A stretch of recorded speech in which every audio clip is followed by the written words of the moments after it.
it has already been injected. Look at this one. Mommy.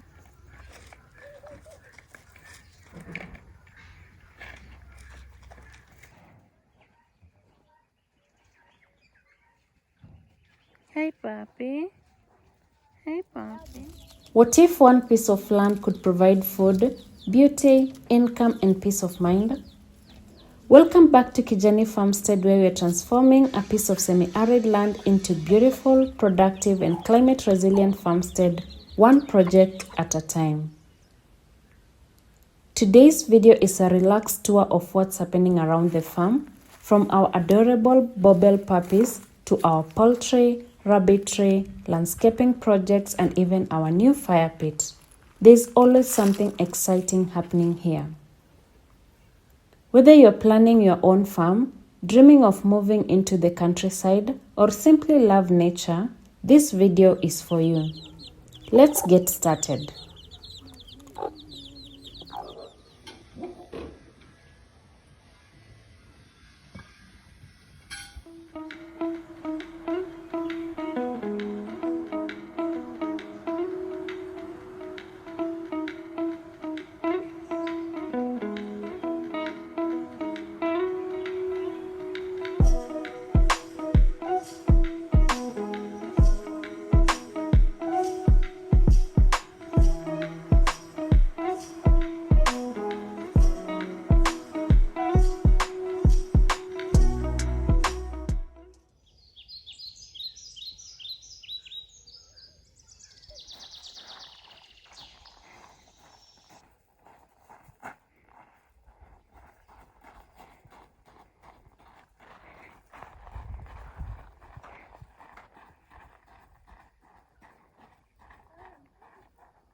Jambo Farmsteaders, welcome to Kijani Farmstead. This is our happy place where nature meets innovation.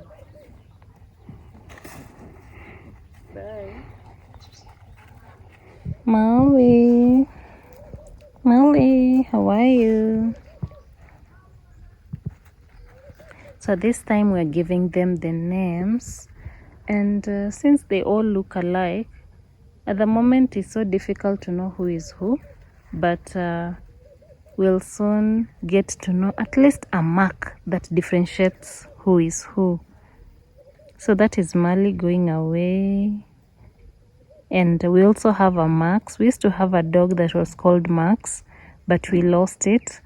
But that name is so nice that we don't want it to leave this compound. And so we decided to name one of the puppies Max. That is a male one, and so the name stays. Mark left, but Mark stays. So the moment I've noted some of the needs. Right now they need toys. They have very few toys to play with, and so I'm planning to go shopping and get for them some toys. They are almost at that age where they need a leash.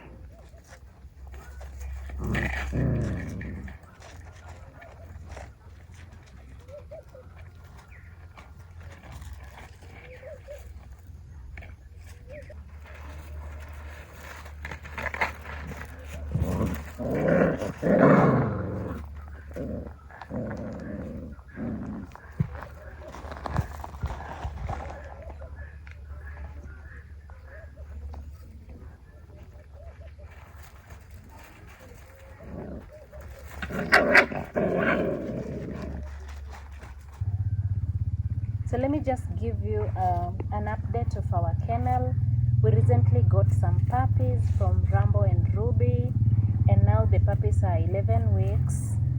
They're almost ready for rehoming. Right now they're still breastfeeding, but they have started eating, and they're really growing well. We have already dewormed them, and now they're just adding weight and weaning off the breast milk slowly by slowly. So in the next like 2 to 3 weeks, they'll be ready for rehoming. Should you wish to have a puppy, just reach out to our DM, or you can call us. Our numbers are on the description box and we'll organize for that. Our Boerboel puppies are growing beautifully and they are now ready for their first vaccination. Watching these little giants grow has been an incredible journey. A healthy puppy starts with proper nutrition, clean environment, regular health checks, and lots of social interaction. If you're planning to keep Boerboels, remember that they grow into large, intelligent, protective dogs. They need enough space, proper training, and responsible ownership. Soon these little ones will be joining their forever families.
One thing people always overlook on a farm is landscaping. Many imagine farms as rows of crops and animal sheds, but we believe a farm should also be beautiful and therapeutic. We've been planting lawns, ornamental trees, flowering plants, and creating peaceful outdoor spaces where families and visitors can simply relax. A well-designed landscape also improves drainage, reduces soil erosion, attracts beneficial insects, creates shade, and makes every walk around the farm enjoyable. A productive farm can also be a beautiful home.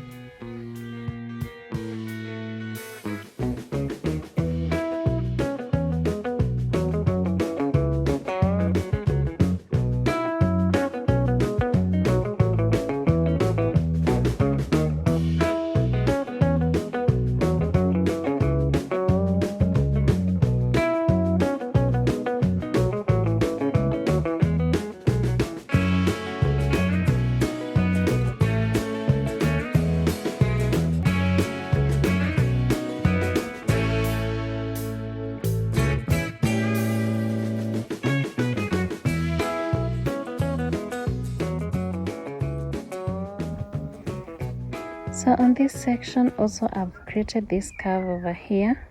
I want to do some low flowers inside there. Either I do the low flowers or I do stones to make this place beautiful. Already I have this oleander doing great, and that other flower which is also doing great, and it's outstanding. So this curve here, tell me what I can plant inside there, or what ideas you have for such a space. I would love to hear from you and see how best we can beautify this space. So after the wall, there's this other low wall that is here just to hold the gravel so that it doesn't go to the lower section of the fence. And then on top of it, I've put these stones just to beautify the wall, to make it more beautiful. How do you see this? Isn't it beautiful?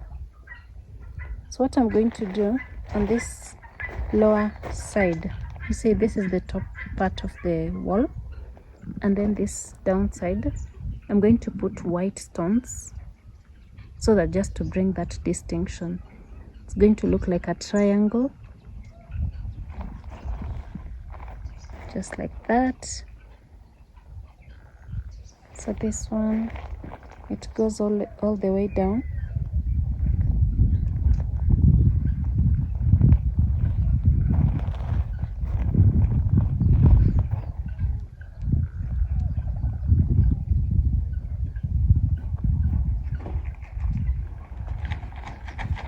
That is my fundi who is doing the work.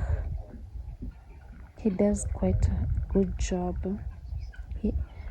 I got someone who understands his assignment. You just give him the idea that you have and he executes it exactly the way you want. He's a very nice guy.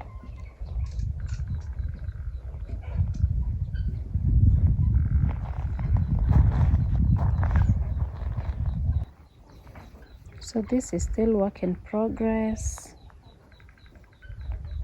As you can see, even the cement is not yet well dry. But so far, so good.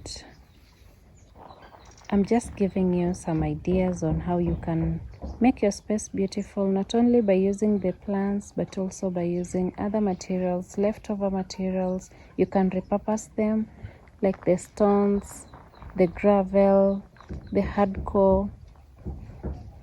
Repurpose them and come up with something very beautiful on your space.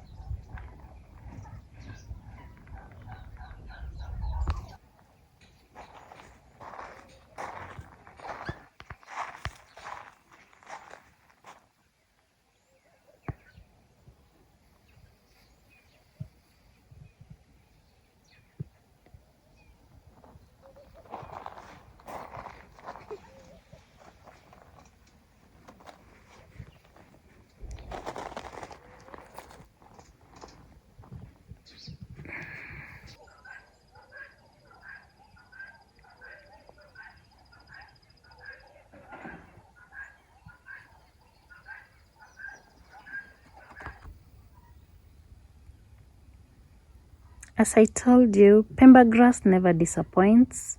So long as it has a good start, like you've prepared the space so well, there's manure and you water it in the initial stages. Once it gets rooted, it grows so well and covers up the whole area. As you can see, this section here, it's really doing well. It's really covering the ground. I want it to hold the soil to avoid erosion and also to reduce the dust in this space. So I've planted it here, and I've also planted euphorbium. As you can see, it's here doing also so well, and this place is looking beautiful.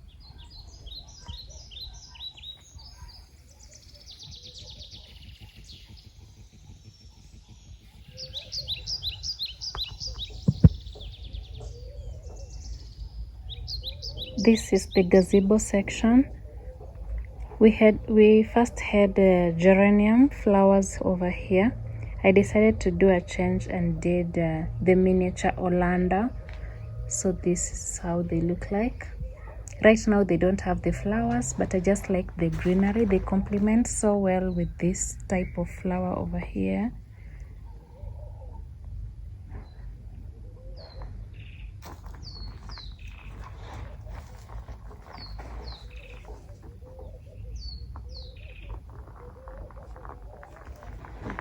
And then on this side, initially I had done the agapanthus. They like too much sunshine, and this place most of the time, as you always know, we normally roll down the these screens to prevent the dogs from coming in, as well as also to just keep the place clean, and also to protect the seats inside from rain, especially during the rainy season. So because the place is always closed, the agapanthus cannot thrive so well. They'll start yellowing and then they dry up. So I replaced the agapanthus with the snake plant, as you can see, and hopefully they're going to fill this place and they'll look beautiful. These are the snake plants that I planted just the other day. And of course, our compound, we always plant fruits all over. Here we have this beautiful tree tomato, also doing so well in this space. We normally incorporate the edible trees with the ornamental trees. So as you walk around, you'll see tree tomato here, mango tree over there. There's an orange tree over there. There's a pomegranate at the farthest end. So it's always good to incorporate edible trees together with the ornamental trees in your compound. One thing I like about this plant is a succulent plant. So it thrives so well with our semi-arid climate. And so it's evergreen, ever fleshy. So it doesn't need so much work. All you need to do is just to cut the hedge so that it's of your required height. This is the other side.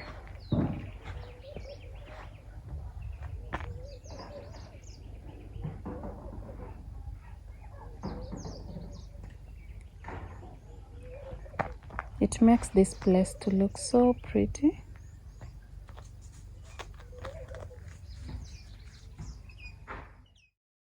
Now let's take a break from the farm work and head over to one of our favorite spaces, the recreational area. A farmstead should nourish more than just the body. It should also nourish the mind and soul. This gazebo has become one of our perfect spots for morning coffee, family conversations, planning sessions, and simply enjoying the sounds of nature. Just beside it are the swings, a favorite spot for both adults and children. Sometimes the best therapy is slowing down, swinging gently, and appreciating the peaceful countryside. And yes, we even have basketball courts. Staying active is an important part of healthy living, and having a recreational space right here on the farm encourages family time, exercise, and fun without leaving home. So when planning a farmstead, don't think only about the animals and crops where they will go. Also create spaces where memories can be made. After all, you're not just building a farm, you're building a lifestyle.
Now let's head to the heart of the farm. This is where you'll find the orchard, crop fields, and one of the most valuable investments, our earth pan. Water is life, especially in semi-arid regions, and harvesting rainwater allows us to continue producing food even during the dry season. Every drop stored today becomes resilience tomorrow. Surrounding the earth pan is our growing orchard, where fruit trees are steadily maturing into long-term source of nutrition, shade, and income.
We're also growing legumes and a variety of vegetables.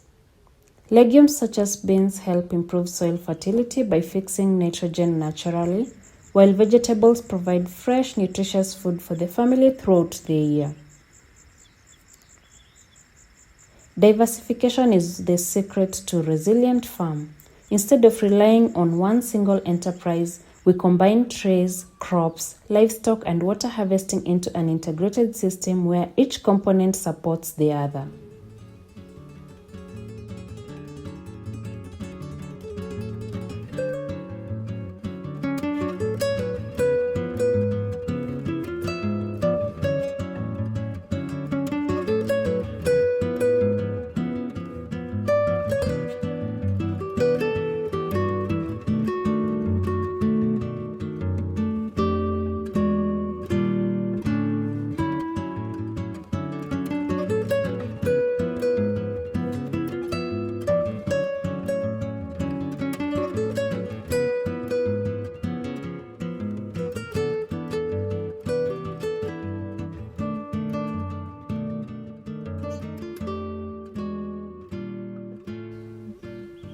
One of the most rewarding spaces on the farm is our kitchen garden. This may not be the largest section of the farm, but it's certainly one of the most productive. Just a few steps from the kitchen, we harvest fresh vegetables, herbs, and leafy greens almost every day. Growing food this close to the house makes healthy eating easier, reduces food waste, and saves money on groceries. There's also something incredibly satisfying about preparing a meal using ingredients you've just harvested just minutes before cooking. Whether you have a large farm or a small backyard, a well-planned kitchen garden is one of the best investment you can make for the family health and nutrition. Fresh food doesn't get fresher than this.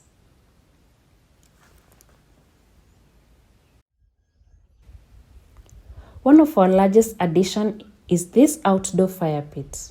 Why a fire pit? Because a farmstead isn't only about work.